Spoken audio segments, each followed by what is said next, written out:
Dans le Nouveau Testament, Jésus a accompli de nombreux miracles, à commencer par l'eau changée en vin lors des noces de Cana, Jean 2, 1, 10. Son miracle le plus spectaculaire a sans doute été la résurrection de Lazare après 4 jours dans le tombeau, Jean 11. Jésus a accompli tous ces miracles afin de prouver qu'il était réellement celui qu'il disait être, le Fils de Dieu. Quand il a calmé la tempête en Matthieu 8, même ses disciples ont été étonnés. Ces hommes furent très étonnés et dirent: Quel genre d'homme est-ce? Même les vents et la mer lui obéissent.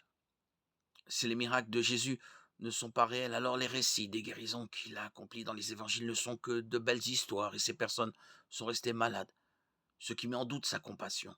Matthieu 14, 14, Marc 1, 41.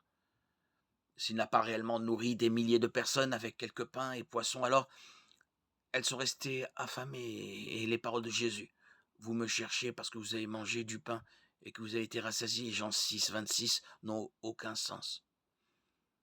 Heureusement, Jésus a réellement guéri les malades, créé de la nourriture en quantité suffisante pour des milliers d'hommes, changé l'eau en vin et ressuscité Lazare.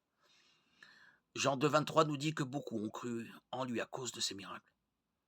Tous ces miracles avaient un but: montrer que Dieu est incomparable, qu'il a le contrôle total de la création et que s'il peut faire tout cela, rien dans nos vies n'est trop compliqué pour lui. Il veut que nous lui fassions confiance et sachions qu'il peut accomplir des miracles dans nos vies aussi. Si les miracles ne sont pas réellement produits, comment pouvons-nous croire tout ce que nous dit la Bible? Comment pouvons-nous croire en la bonne nouvelle de la vie éternelle en Christ? Quand nous commençons à mettre en doute une partie des Écritures, l'ensemble de la parole de Dieu est remise en question et nous ouvrons la porte aux mensonges et aux distorsions de Satan qui cherche à détruire notre foi. 1 Pierre 5, 8.